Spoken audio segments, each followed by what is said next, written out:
We have new episodes dropping every other week. You can find them early on Spotify, Amazon Music, Apple Music, or wherever you find your podcasts, or find the link below for our Megaphone landing page, and we will see you around the campfire. Hey, I'm Jess, And I'm Paul. and welcome to Campfire Ashes. Now gather round, pull up a log, and let me tell you a campfire story. Ethan awoke, groggy and confused. His back felt wet, and he couldn't remember anything besides Casey telling him about dried blood on the scarecrow post. Now he had a splitting headache, there was pressure around his ankles, and he felt like everything was moving. He rubbed his eyes, opened them, and looked out at the night sky. Did I pass out or something? Why is the sky moving like that? He raised his head and found the source of the pressure on his ankles to be a rope, held by a gloved hand, attached to a whole person dragging him through the corn. His fight or flight response kicked in, and Ethan started thrashing. Who the hell are you? Get off me! He grasped at the corn stalks beside him, trying desperately to create tension between him and his captor, to no avail.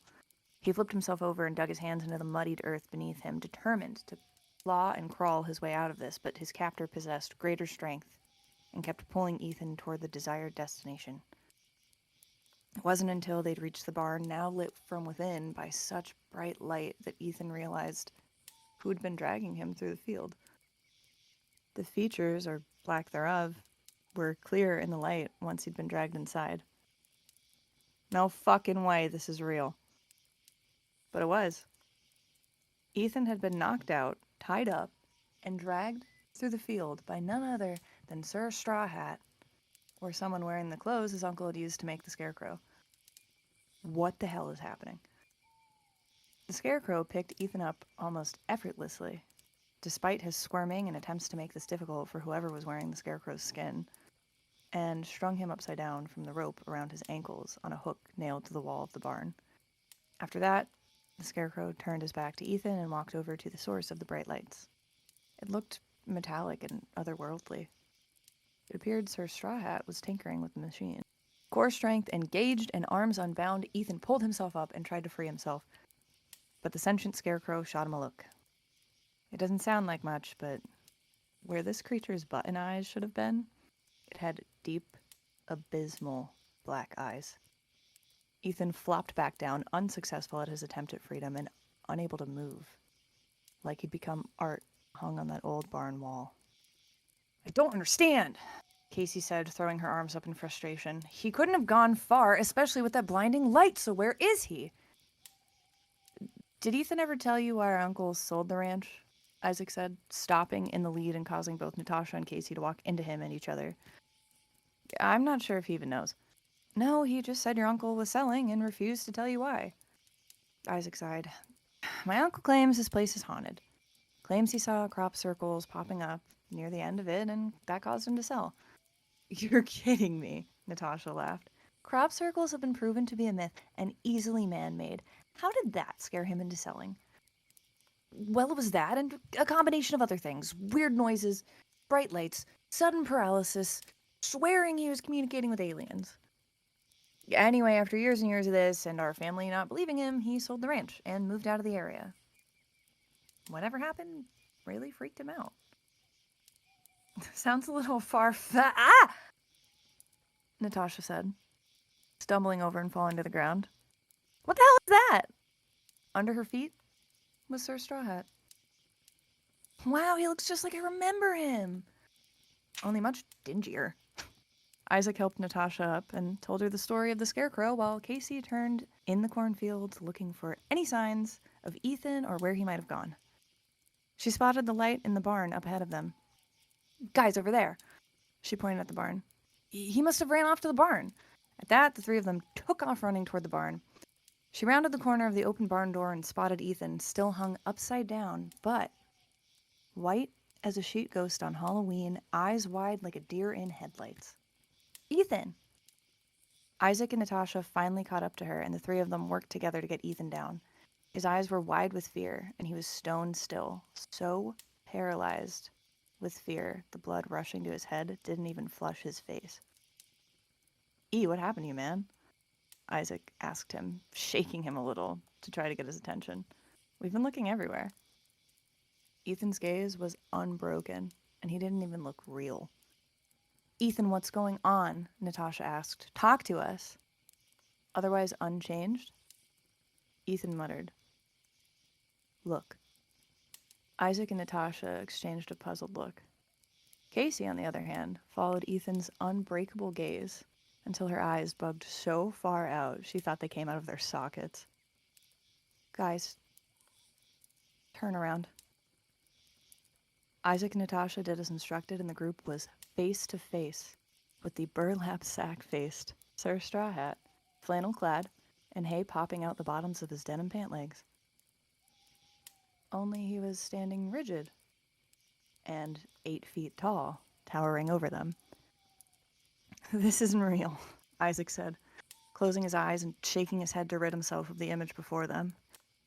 Scarecrows aren't sentient beings, and we just saw him laying in the field. This is impossible. Isaac, eyes still closed, covered his ears and retched as though he was in pain. Isaac, what's happening? Natasha said, grabbing his arm. I don't understand. Ethan, gaze still unbroken, whimpered softly beside his brother. It's real. Casey had had enough. She chucked her cell phone at the creature, and without making direct contact with it, it bounced off an invisible wall surrounding the creature and hit the ground. The wall it hit off of seemed to be rippling now, and the Scarecrow let out a low, guttural shriek.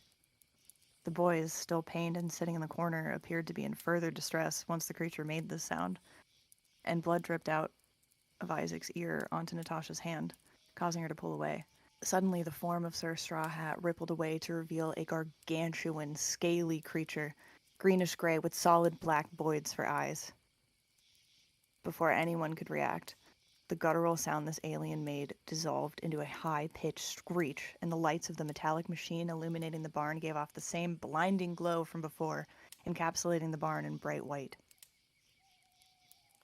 And just as quickly as it began, it was gone. Casey now found herself in the pitch dark. Guys? Casey, I'm here, Natasha whispered and brushed Casey's arm with hers. They joined hands. Where are the boys? With her free hand, Natasha pulled out her phone and turned the flashlight on. They were still in the barn, only the metal machine and its pilot were gone. Along with the boys. What the fuck just happened? Casey and Natasha both jumped, startled by the familiar ding of the text tone Natasha's phone was set to. They both looked at the phone, which had full bars, and revealed a text from Britt in the group chat saying, "Can you all please come home and end this game already? We want to drink." Followed by a text from Emily saying, "We know y'all found Ethan and Casey. I mean, come on, you've been gone over an hour. Let's go." Confused, dumbfounded, and scared out of their minds, Casey and Natasha called the group chat to come get them. And Casey thought to herself, we never should have played this stupid game. Is this where I put like that? Is this where I put that meme like aliens? Yes, this is where you put the aliens meme. So right, this was creepy. That's the conclusion of our two-parters. I don't and like I hope it. you enjoyed it. I don't like I it. hope you enjoyed it. Oh, it was a good story. It was a really good story, but I don't like it. Yeah, so here's I'll give you the whole spiel before I get into this second thing. The second lore, I guess. Because it's not what you think it is. Okay. So the idea for this two-part story came to fruition not because of the lore of the thing I'm going to tell you about now, and not because of the Scarecrow lore that I told you about last episode. This entire thing came to fruition because I watched a TikTok of a group of I'm gonna say Gen Zs or like the very late millennials that created this game called Hostage, which I briefly mentioned and explained in the first part of this, where a whole group of people get together, decide, who's going to be the drivers and who's going to be the hostages, and then they're like, okay, within a 20-minute driving radius from where we're at, the drivers will drop the other team's players, the hostages, off somewhere, and then they also have to go try to find their people. And like that's what they think of as fun. And I'm watching this entire thing in horror. This is no. Like maybe I'm just old, but like this just sounds so dangerous. This just no. This I was like, none of that sounds fun to me. That sounds really unsafe. Why are you doing this? this And sounds that got my brain horrible. moving. It does. And that got my brain moving and doing what it does. And I'm like, what if they got dropped off like in a cornfield with no service? Because the two of the people in their thing did get dropped off somewhere that looked scary. Apparently had service, they were fine. But it looked scary.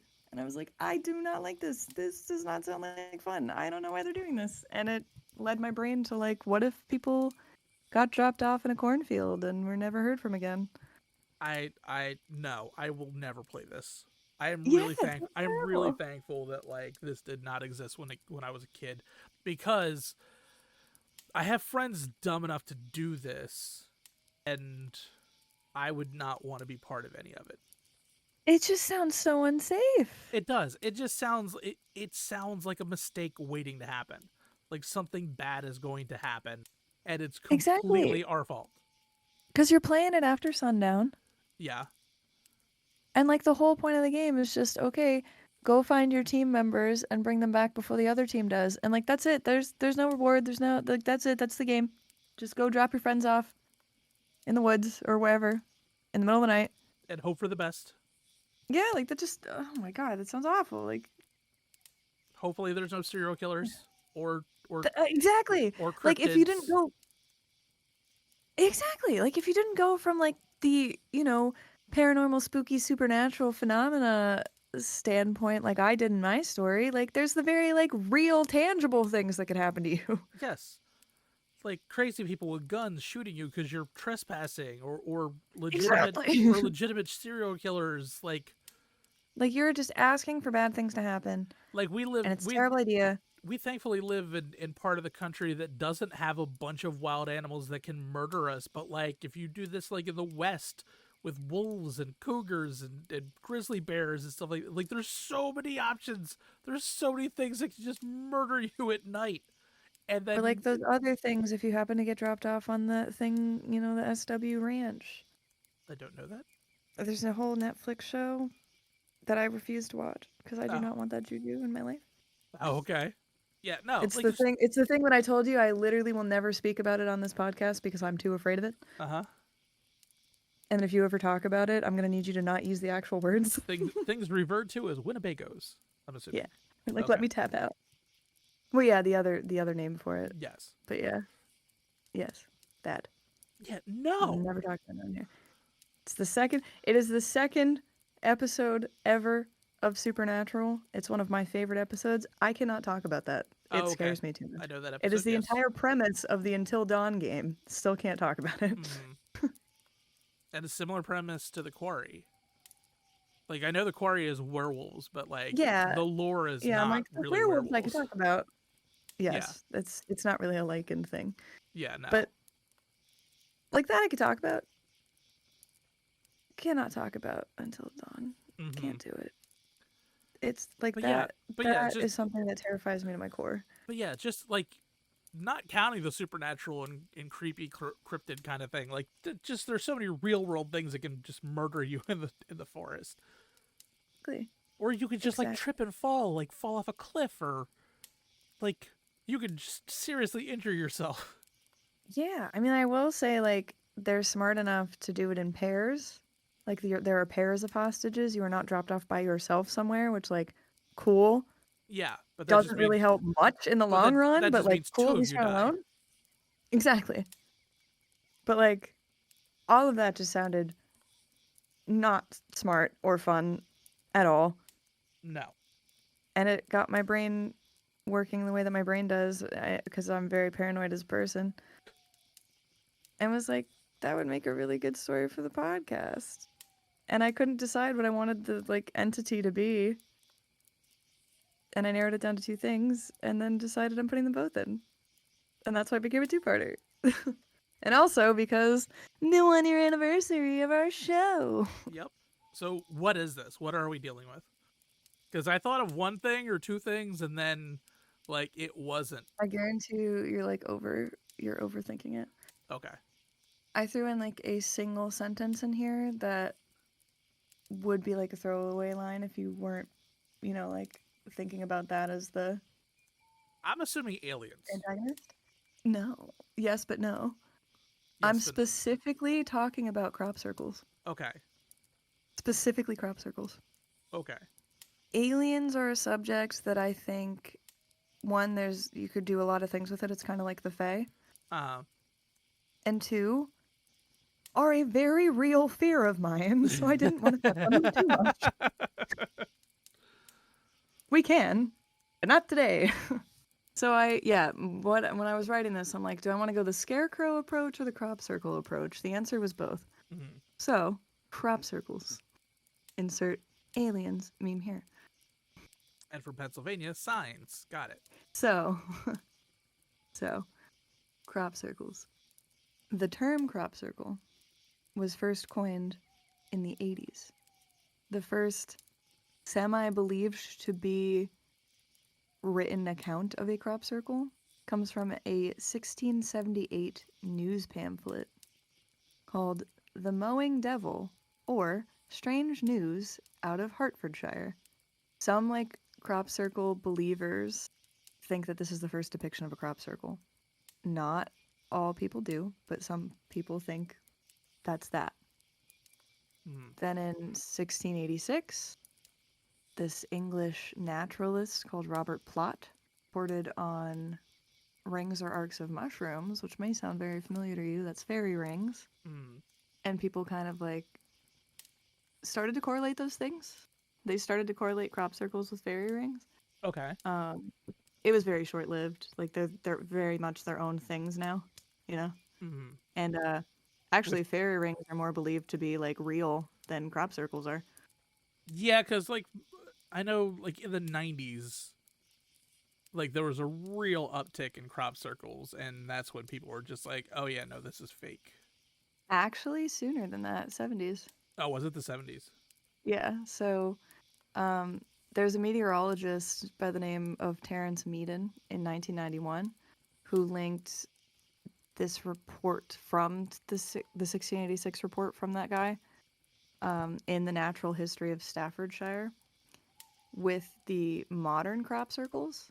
And, this guy was like, this goes all the way back to 1686, crop circles, oh, they're a thing, this must be a fairy thing, it's a fae thing. But most people were like, I don't believe that at all. Mm-hmm. They're not related whatsoever. A lot of people are like, fairy circles are a real thing, natural or supernatural phenomenon that can't be explained, even though if you listen to our fairy ring episode, it can be explained scientifically. Yeah. But anyway, as far as crop circles are concerned, people are like, no, it's man-made.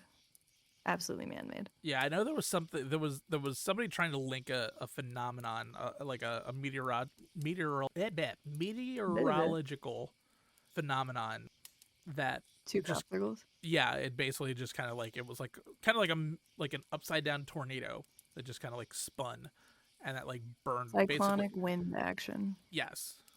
Mm-hmm. And it basically was kind of okay. Yeah, so there you go. Yep. And that created it, but realistically it can't. Yes. And then so you know more about crop circles than you would think you would know about crop circles. Mm-hmm. And then there was a then there was a story of people showing how to effectively create them using an old world farming technique. Yeah, an old world farming technique where you could literally just create a circle just by walking around with this kind of rake thing and basically bend without hurting the reeds themselves and make legitimate crop circles, and they look real. Yeah, I'm gonna get into that. Oh, okay. Are crop circles a special interest of yours? I don't know. It's because I'm like, how did I miss all of this? I just had it again there's weird stuff in the 90s where the crop circles really had a giant resurgence in the 90s. They really did. Barely and that's a person in the 90s. So. Yeah, well, see, that's the thing. It's I was there was it was crop circles and chupacabra. It was all over the place. It was just those two things. Well, all here over. we go.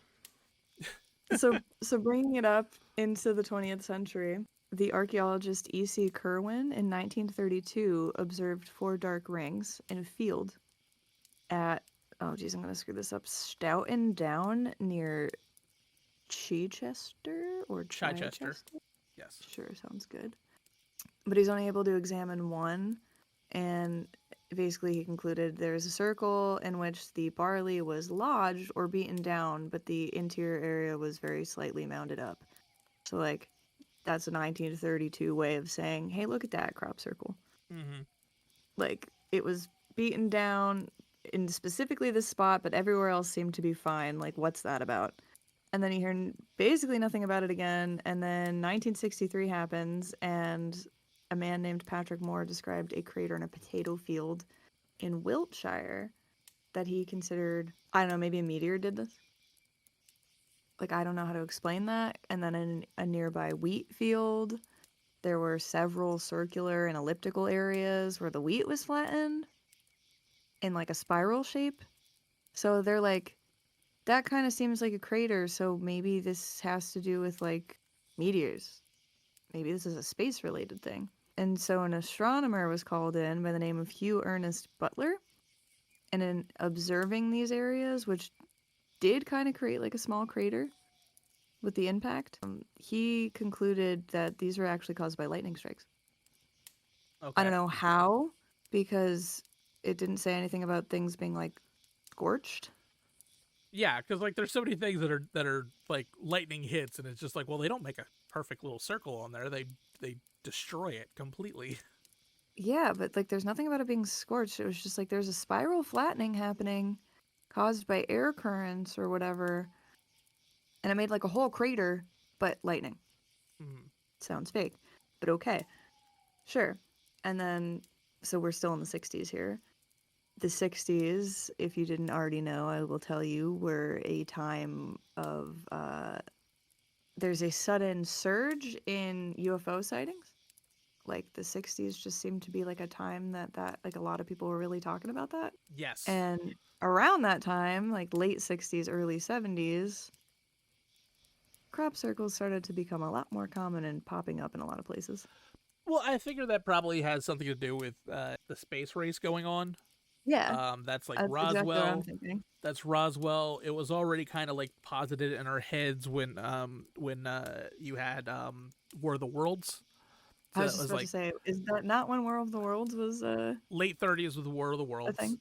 Yeah. And that led to Roswell in the 50s, and then Area Hmm. 51, and then the space race, and all that kind of stuff. And a lot of people, Which, a quick sidebar on War of the Worlds, that is such a good example of marketing, or lack thereof, I should say. Kind of in the same vein of the marketing team for the Blair Witch Project. yeah, Because I don't know if people know this. I mean, it's like I learned this, so I'm sure other people learned this. But for those of you that didn't learn this yet, let me be the one to tell you. When War of the Worlds came out, it was a radio show. It was radio. If you missed the beginning, where they told you it was a fictional story, people thought it was real. yes, People were like, "Holy shit, aliens, world ending." yep. Mass hysteria. People were running out to Lakewood, New Jersey, because they thought that was going to be the end of the world there. Yeah, And like mass hysteria because they missed the beginning of the broadcast where they said this is a fictional story. well, it's because And I we didn't have a rewind. They didn't have rewind back. I'm not that Yeah, old. I mean, They and didn't have again, radio, rewind. Yeah, it's radio. radio. Like there's a lot of stuff.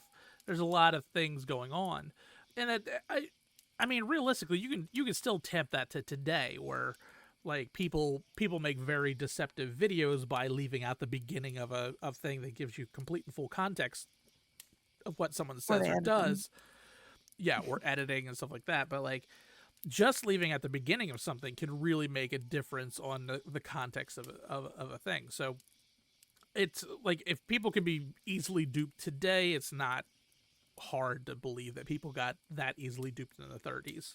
And that led us to Roswell and the space race and crop circles and UFO sightings, Mm-hmm. which I find UFO sightings both terrifying and fascinating, so we may talk more about that in a future episode.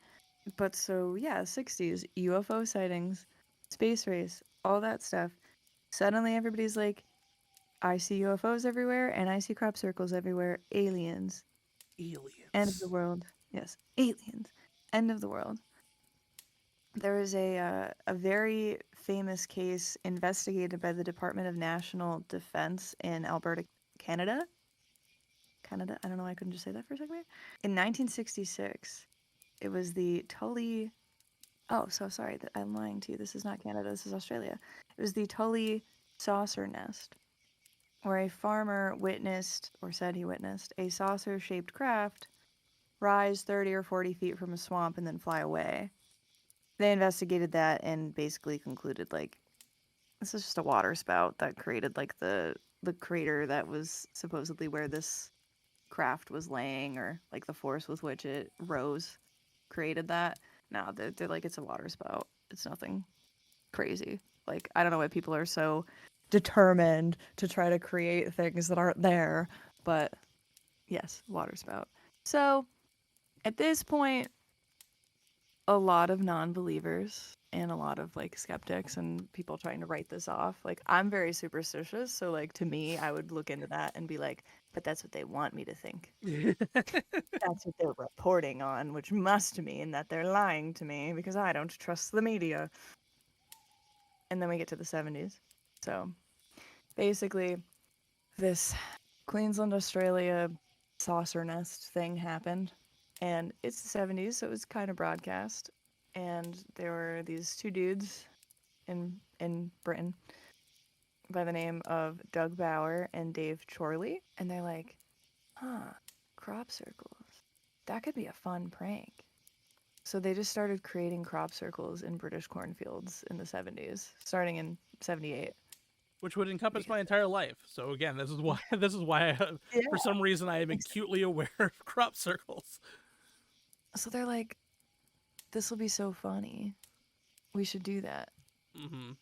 I was going to tell you the number of ones that they created or like admitted to, but I lost that. So Google is free.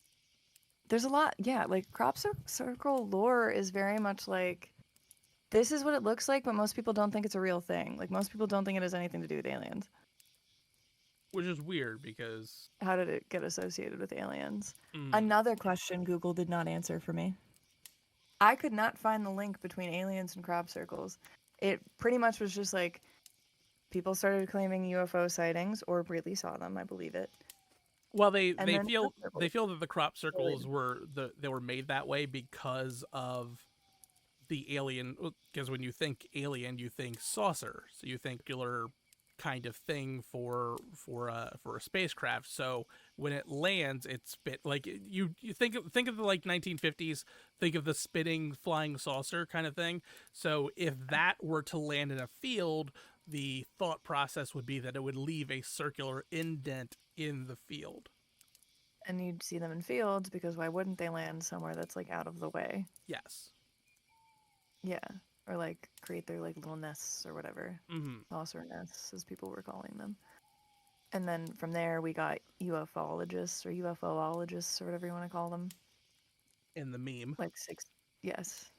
And the aliens that started like looking into like reports of crop circles, and most reports of crop circles have been like debunked in the sense of like it's been proven, especially by the pranksters Bowie and or Bauer and Chorley, that you can do them. Like they can be a man-made thing. So like Mm-hmm. pretty much anytime somebody claims a crop circle, they're like, well, a man could make it, so it's probably not aliens. So now it's like the perfect time for aliens to actually start making them because people would be so like desensitized to it, they wouldn't even believe it. And then it's like, look at that, aliens. We told Mm-hmm. you. So do you know what serial artists are? Oh, the people that make the like now crop circle art. Yeah. Yeah. Yeah, Because like now it's like, okay, since people figured out that you could do it without actually harming the growth of things, they started making art out of it. mm-hmm. These people are weird. Yeah. Okay, so those two dudes that I told you that started doing this, they started in 1978, but it wasn't until 1991 that they straight up made headlines and were like, "Hey guys, like Mm-hmm. I we've remember been this. doing this around Like Britain." I Yes.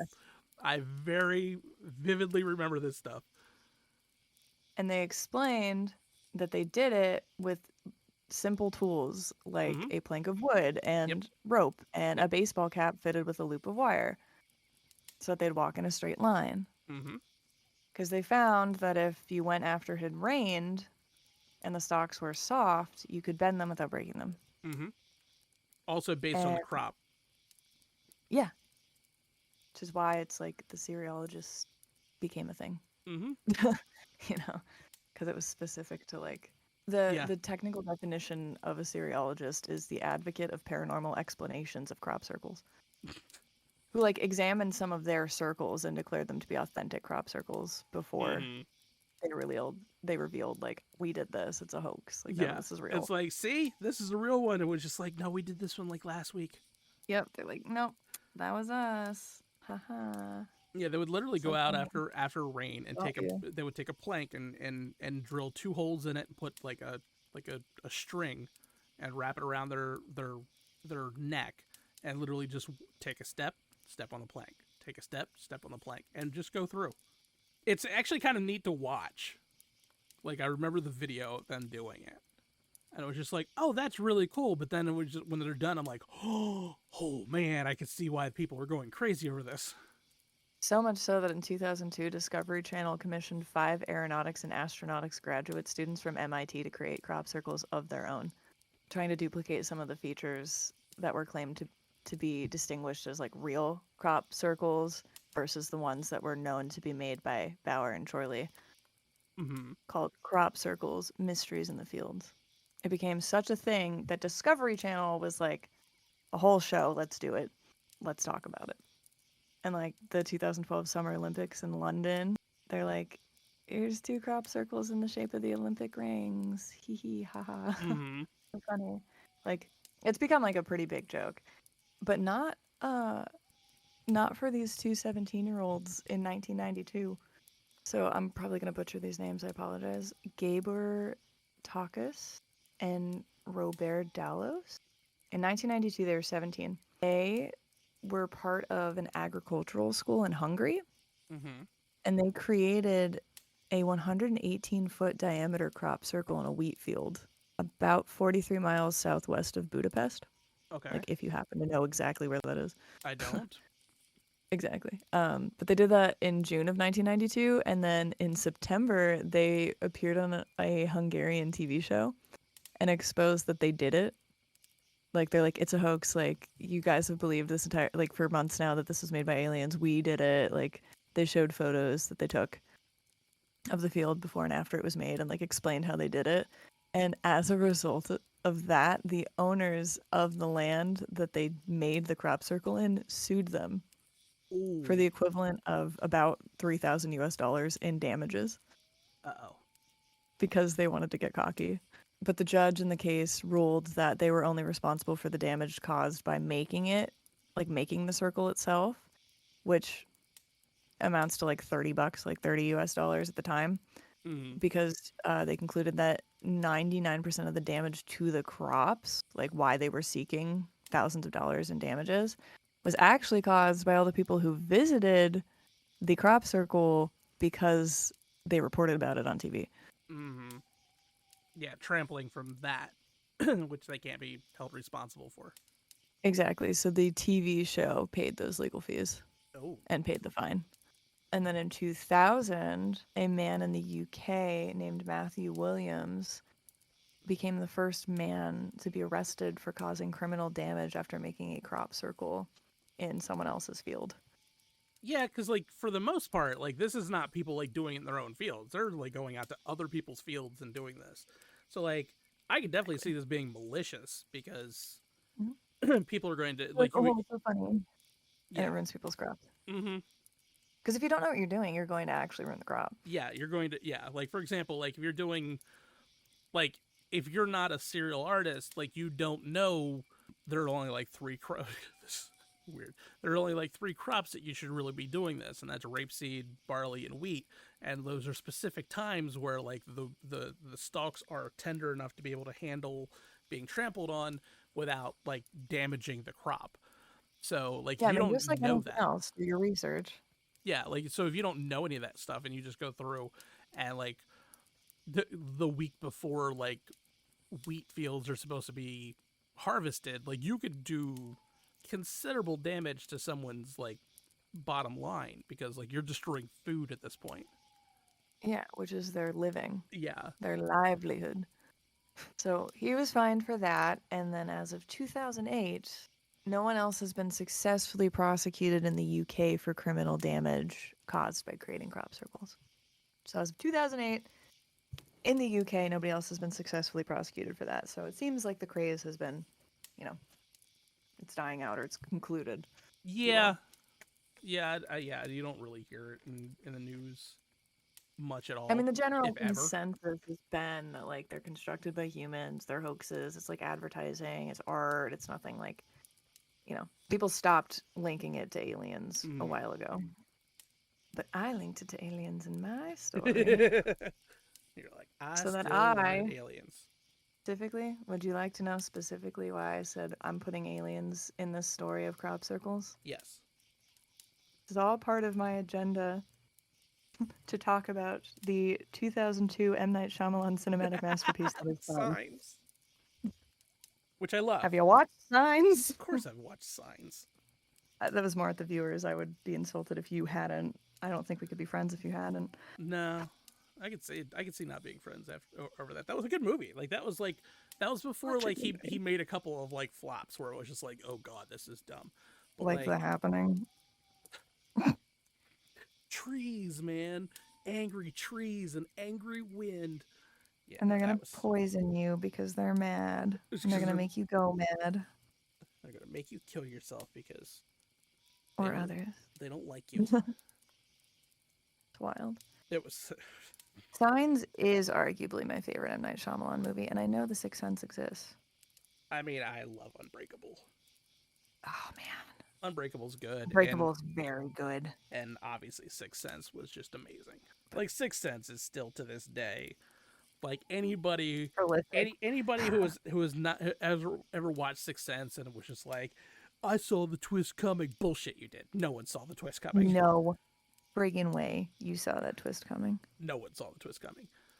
Like, And don't. like, I frequently, like, I don't mean to sound really pretentious, and this is going to sound pretentious, but like, I frequently run into the problem where like I'll pick up on things as a writer from a writing standpoint and get an inkling, like, oh, this might happen. Let's see if they go that route. Mm-hmm. I watched The Sixth Sense pretty late in my life.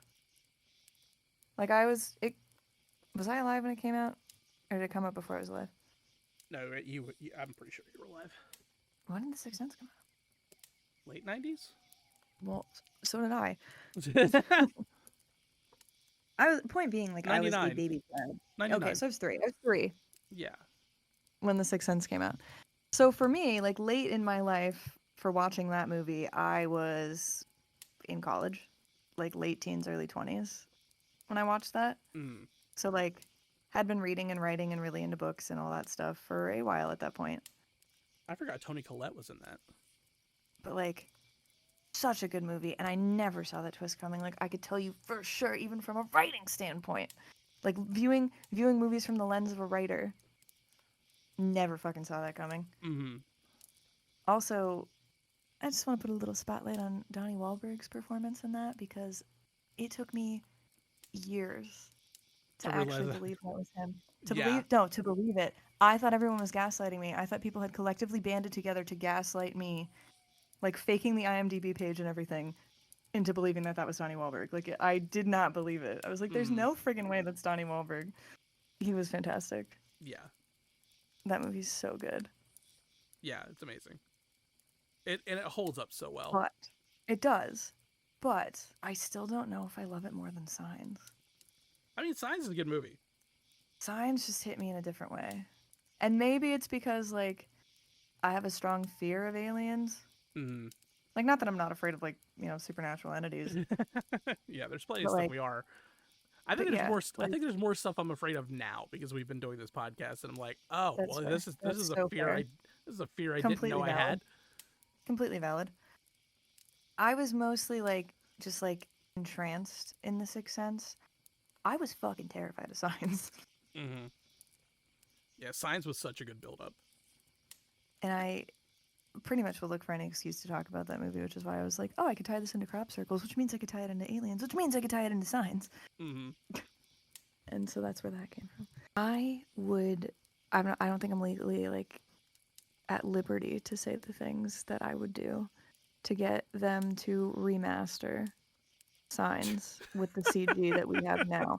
And I do not, under any circumstances, mean remake.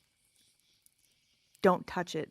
Leave Signs alone. There are some movies that were just so amazing from start to finish, from the jump, that I don't think they should be touched. One of those is The Princess Bride. Another one of those, Signs. I don't But think if you want Shyamalan will allow them to remake that movie. good, don't.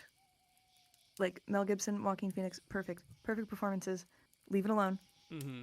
Just remaster the Alien with today's CG technology, and like spruce up the film itself with what we have now. But like, no recasting, no reshooting. Like, leave it alone. Just give me leave it alone. Just give me the visuals. Just give me the visuals that we have now. Give us half the George Lucas treatment, where he like went through and changed some of the graphics, but not him adding shit and Correct. changing the movie. Correct. Don't touch it. Like, do not rewrite any of it. Don't touch it. Han shot first. I will die on that hill. He did. I watched it originally. I watched the original movies. Like, I know. Han shot first. I would die on that hill. I was like brought up in that. Like, I was brought up in that belief that Han shot first. You're not going to tell me my whole life's a lie. Okay, so there's no the alien that you had was a nondescript alien. There's not any lore. Yeah, no. If I'm gonna like actually do a whole episode about like one of my greatest fears, I'll probably be more descriptive about it. Mm-hmm. I was just curious. Yeah, I know you definitely. Really... I caught the throwaway line, and I was just like, "Oh, okay, I know where we're going." Yes. So this is, I put you in the lens of we're gonna talk about aliens, but really, I'm talking about crop circles solely so that I can preach about how much I love Signs. Because I don't get to talk about it enough, I think, for me. The M. Night Shyamalan Trojan horse. It's 21 years old. Mm-hmm. That movie is 21 years old. Or at least it will be this year if we haven't hit the release anniversary of that movie. Mm-hmm. Which I'm going to look up now, because now I need to know. But that movie, I'm looking it up, is so good, and I feel like it might be overlooked because of people that think of like more recent Shyamalan films. And I just think, go back to Signs, go back to The Sixth Sense, go back to Unbreakable, go back to those. And I don't know, Split was an amazing movie. I have mixed feelings on Split. I thought Split was amazing.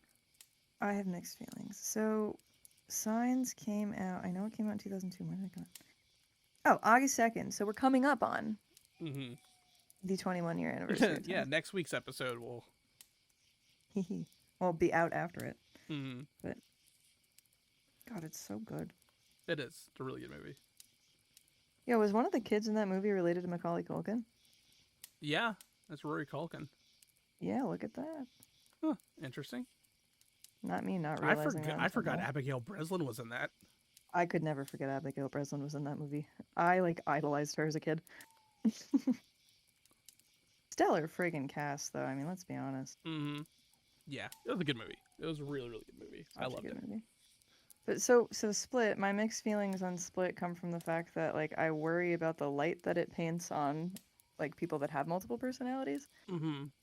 But in the context of this film, the film was a good film. Yes. I just don't like the negative stigma that it creates for people with multiple personalities.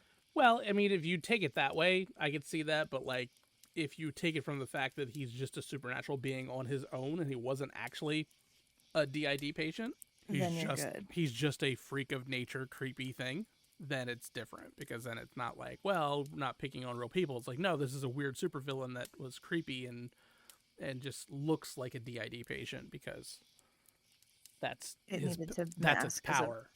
Yeah, like it needed to mask as a human. Mm-hmm. Which, if you go into Split not knowing that it's part of a trilogy, Yeah. Oh, Yeah, you would that know. reveal at the end, man. When Bruce Willis was drinking coffee, I'm like, oh, no, you didn't. I did not get that impact. I was robbed of that impact because I saw Split before I saw Unbreakable. Oh, okay. So I was robbed of that. But then I went back and watched Unbreakable and was like, wow, this is so good. I'm sad that I didn't get that. Mm. Oh yeah, I lost my shit when that happened. Like when that first Good. happened, I was just like, oh my god. Good. I'm glad you got to have that Mm-hmm. experience. Yeah. Well, like it was that build up where it was like they were talking about how they started talking about Unbreakable, and they were just like, this person's this, and he was just like, yeah, what was that guy's name?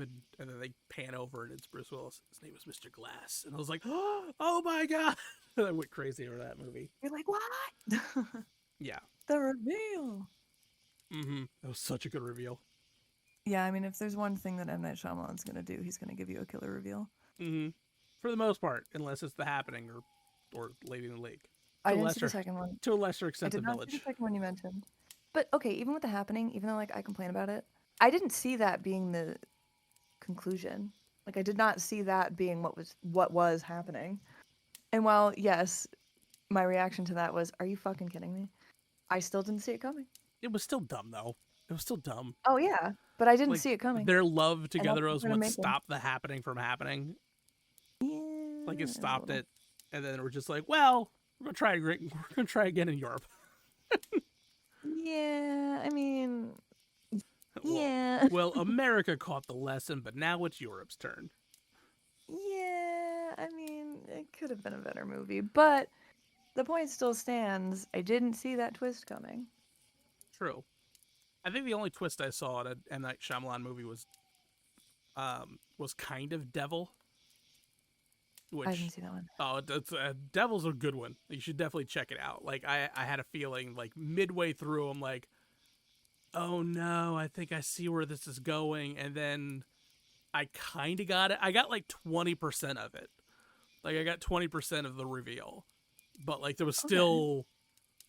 there was still a lot that I didn't get, and then when the reveal happened, I'm like, oh damn.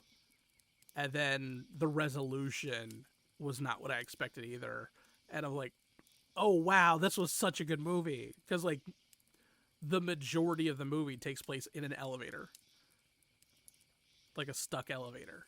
That's an M. Night Shyamalan movie? Yes. Okay, I know the movie. It's on my watch list. Yeah, Devil. I did not know there was an M. Night Shyamalan movie. Mm-hmm. So I saw a spoiler-free review of the movie that gave me like a synopsis, Or I and think I it was have my written by him. thoughts. Wait, I'm looking it up Is it? now. I don't see him. Does he have nothing to do with it? That's hilarious. No, he has. I could have sworn this was an M Night Shyamalan movie. Well, maybe it's because of the twist that you thought it was. Yeah, this movie came out in 2010. Holy shit! Yeah. I didn't think it was that old. No, yeah, he was. Yeah, it was a Shyamalan movie. It wasn't directed by M Night Shyamalan, but it was written He by just M wrote Night it. Shyamalan. Yes. Okay. Okay, Okay, that so makes yes, sense. it was a That was the Shyamalan movie. twist. I was like, wait a minute, like no, Okay. he had to be. But I was like, no, I he haven't had to be seen in it. here. I haven't seen it. It is on my list to watch, but I did see a spoiler-free review of it on TikTok that Uh gave huh. like a synopsis of the film, and I have theories. So when I do watch it, I will let you know if I was correct. Mm-hmm. And suddenly, this episode turned into a review of M. Night Shyamalan. But anyway, back to crop circles real quick. Yeah, so like in conclusion, they can be man-made. Mm-hmm. They're But back to an they're earlier point mostly that I they're made. mostly man made. Yes, back to an earlier point that I made. Maybe that's just what the aliens want us to think. Because the aliens and signs could camouflage. Mm-hmm. And I know that it's more like a chameleon camouflaging to fit into their surroundings or be invisible, but like how do we know that they also aren't like taking your shape and shape shifting? Mm-hmm. And, you know, how do we know that those quote unquote people in the, 70s that came out in the 90s and said that they were making all these crop circles weren't actually aliens posing as people? I mean, that's a theory. I love that our podcast is like a horror podcast, and then I give you film reviews and also conspiracy theories. Yeah. And that's that's that. That's our first two-parter Mm-hmm. story. Which we kind of wanted to do. Like it was something that we were going to do, and then we realized, I'm like, oh yeah, by the way, this is our 1 year anniversary, so this is the perfect time that like we do this. It also gave me a really good idea that I'm not going to disclose while we're recording, but I'll tell you after. Okay. So maybe that'll happen in a future episode once I tell Paul the idea. Mm-hmm. But thanks, guys. We really appreciate you. Thank you for allowing us to do this. Like, it's been great. You guys, we love the word of mouth of the people that are spreading this, the people that have been coming here week after week. Like, we see in the analytics, we see where you're from, and it's just like we can tell that like it's like, hey, that person's been here like from the beginning, and we love them, and all that kind of stuff. So we really do appreciate the love and support that you give this podcast, and we appreciate those that have been uh, spreading the word about the show. Um, now that we have a year's worth of stuff under our Episodes? belts, there's a possibility of we can put this into book form. Maybe we do like a little coffee book kind of thing, and then suddenly I'm a published author along with Jess. Yeah, that'd be so fun. That would be Like, fun. So yeah, that's kind of it- one of the things that we thought we've talked about at the very beginning of the podcast about turning these stories into just basically like an anthology. like an anthology series, like year one Which, kind of thing, and then year two, and yeah. and Even if like we publish it and most people aren't interested, like we have that. We have a physical copy of our stories now. yes, that And I the can have. cool thing that comes with, publishing a book is we could edit these and maybe expand on the story a little bit and Yeah, maybe give you incentive to purchase the written version. for maybe the people for the ones that we didn't murder. Yeah.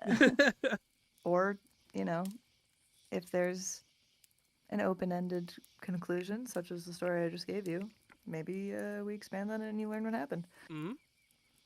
But yeah, we do appreciate you guys. It's been a year, and we're nowhere near the end. Like we there's so much stuff that, like, again, like I said it last episode, there's so many things that we haven't even touched on. A lot of the big ones, a lot of the big stories, but there's so many little stories because while we're researching for a particular case, we fall down a rabbit hole from somewhere else, and there's so many different things that like we didn't even know when we started this podcast that we want to get to now.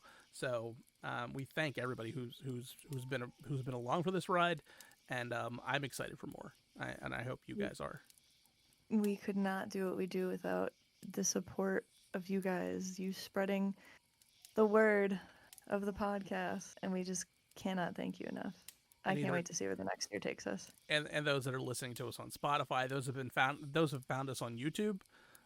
Because like for those who don't know, if you listen to us on Spotify, like you can go back and watch or listen to our podcast on YouTube if you miss it here, because like the YouTube channel is about a month and a half behind the podcast, but like it'll eventually catch up to it, and that's where you'll be able to find that on YouTube if you just don't listen to Spotify or anything else. So we appreciate those that are on YouTube finding us. We appreciate those that are on Spotify or Amazon or Apple or just finding like the little podcast apps that they use.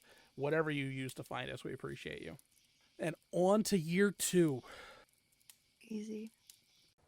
And remember, last one out douses the fire.